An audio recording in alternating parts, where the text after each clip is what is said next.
अब हम यहाँ पर प्राथमिक समूहों का महत्व, उपयोगिता या इसके उपयोग या समाज और व्यक्ति के प्राथमिक समूहों के क्या महत्व होते हैं उनका वर्णन कर रहे हैं। प्राथमिक समूहों का व्यक्ति के जीवन में अत्यंत महत्वपूर्ण स्थान है। व्यक्ति व्यवहार के आधारभूत प्रतिमानों को परिवार एवं अन्य प्राथमिक समूहों से ही सीखता है। परिवार के बाद बालक के लिए महत्व की दृष्टि से क्रीड़ा समूह, पड़ोस, गांव और विद्यालय में उसकी कक्षा आदि आते हैं।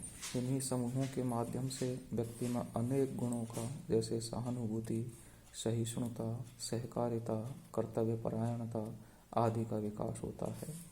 बालक के समाजीकरण में प्राथमिक समूह अत्यंत महत्वपूर्ण भूमिका अदा करते हैं। प्राथमिक समूह के महत्व को विभिन्न शीर्षकों के अंतर्गत इस प्रकार प्रकट किया जा सकता है। नंबर 1, गुणों का विकास। व्यक्ति के अनुभव तथा समाज के विकास की दृष्टि से प्राथमिक समूह अत्यंत महत्वपूर्ण है। ये समूह संपूर्ण मानव जीवन का एक लघु रूप प्रस्तुत करते हैं। जन्म के पश्चात शिशु अपने जीवन के प्रारंभिक वर्ष परिवार में माता पिता तथा अन्य बालकों के संपर्क में ही व्यतीत करता है। अपने जीवन के प्रारंभिक वर्षों में प्रत्येक व्यक्ति प्राथमिक समूह में ही अंत्यक्रिया के द्वारा व्यवहार के मौलिक प्रतिमान सीखता है। एली चिनॉय ने लिखा है कि व्यक्तित्व के मूल तत्व परिवार के बख्शी स्थल में प्राप्त किए जाते हैं और मनुष्य को निरंतरता, स्नेह, सुरक्षा और घनिष्ठता की आवश्यकता पड़ती है, जिसका अनुभव वे बालकों के समान ही करते हैं। प्राथमिक समूह विशेष रूप से परिवार इन मनोवैज्ञानिक आवश्यकताओं की पूर्ति करता है। नंबर 2 है मनोवैज्ञानिक सुरक्षा। प्राथमिक समूहों का महत्व इस दृष्टि से भी है कि ये अपने सदस्यों को मनोवैज्ञानिक सुरक्षा प्रदान करते हैं। ऐसे समूह का प्रत्येक सदस्य भली भांति जानता है कि संकट के समय उसे इसी समूह से सहायता मिल सकती है। इस प्रकार व्यक्ति प्राथमिक समूह के माध्यम से अपने अस्तित्व में सुरक्षा व्यवस्था को एकीकृत कर लेता है। परिवार, मित्र समूह तथा पड़ोसी एक बालक के व्यक्तित्व के विकास में महत्वपूर्ण योग देते हैं। इन समूहों में बालक को प्रेम एवं सहानुभूति प्राप्त होती है। विचारों के आदान प्रदान का अवसर मिलता है। अधिकतर व्यक्ति बड़े समूहों में साधारणतः अपने विचारों को स्पष्टतः दूसरों के सामने नहीं रख पाते, परंतु प्राथमिक समूहों के माध्यम से सदस्य अपने विचारों को अन्य लोगों तक पहुंचा पाते हैं। इससे उनमें विचारों को संचारित करने की क्षमता का विकास हो जाता है।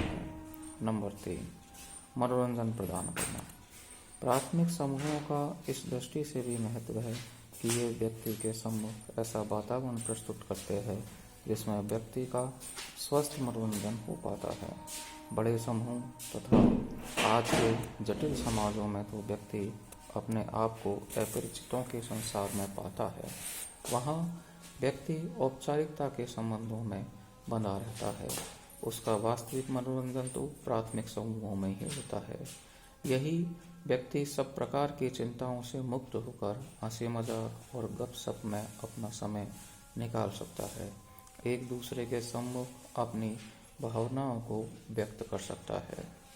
नंबर 4 है सामाजिक प्रतिमानों के पालन एवं नियंत्रण में योगदान। प्राथमिक समूह सामाजिक नियमों के पालन में भी अपूर्व योग देते हैं। सामाजिक नियंत्रण बनाए रखने की दृष्टि से ये समूह महत्वपूर्ण भूमिका निभाते हैं। व्यक्ति अपने परिवारजनों, मित्रों, साथियों और पड़ोसियों की दृष्टि में गिरना नहीं चाहता, अतः वह साधारणतः कोई ऐसा कार्य नहीं करना चाहता जिसे लोग अनुचित समझते हैं। प्राथमिक समूहों का भावनात्मक तथा घनिष्ठ संबंध ही व्यक्ति को समूह के आदर्श मानदंडों के अनुरूप व्यवहार करने को प्रेरित करता है। नंबर 5 है व्यक्ति की कार्य क्षमता में वृद्धि। प्राथमिक समूह व्यक्ति की कार्य क्षमता को बढ़ाने में अपूर्व योग देते हैं। ऐसे समूहों में व्यक्ति सब प्रकार की चिंताओं से मुक्त होकर मानसिक दृष्टि से संतुष्टि का अनुभव करता है। यहाँ उसकी थकान दूर हो जाती है और वह पहले से अधिक उत्साहवर्धक काम करने को तैयार हो जाता है। सिल्स ने अपने अध्ययन के आधार पर बताया है कि बड़े व्यापारिक समूहों में जब प्राथमिक समूह बन जाता है तो ये व्यक्ति के कार्य करने की क्षमता को सकारात्मक रूप से प्रभावित करते हैं। नंबर 6 है व्यक्ति व समाज के बीच की कड़ी। प्राथमिक समूह व्यक्ति और समाज के बीच प्रमुख कड़ी है। यदि यह कहा जाए कि संपूर्ण समाज के विकास का श्रेय प्राथमिक समूहों को ही है तो इसमें किसी प्रकार की अतिशयोक्ति नहीं समझी जानी चाहिए। प्राथमिक समूह व्यक्ति की प्रकृति के निर्माण में, उसके समाजीकरण एवं व्यक्तित्व के विकास में महत्वपूर्ण भूमिका निभाते हैं। चार्ल्स कूले का कथन यहाँ पूर्णतः उपयुक्त प्रतीत होता है कि प्राथमिक समूह व्यक्ति की सामाजिक प्रकृति और आदर्शों का निर्माण करने में मौलिक है। नंबर 7 है व्यक्तित्व निर्माण में योग। प्राथमिक समूह व्यक्ति के व्यक्तित्व निर्माण में सर्वाधिक महत्वपूर्ण है। जन्म के समय बच्चा एक प्राणी शास्त्रीय इकाई मात्र होता है। समाजीकरण की प्रक्रिया द्वारा परिवार, पड़ोस, मित्र मंडली एवं अन्य प्राथमिक समूह उसके व्यक्तित्व का निर्माण कर उसे एक सामाजिक प्राणी बनाते हैं। नंबर 8 है पशु प्रवृत्तियों का मानवीकरण। प्राथमिक समूह अपने सदस्यों की पशु प्रवृत्तियों का मानवीकरण करते हैं। कूले लिखते हैं, पशु प्रवृत्तियों का मानवीकरण ही संभवतः सबसे बड़ी सेवा है जो प्राथमिक समूह करते हैं।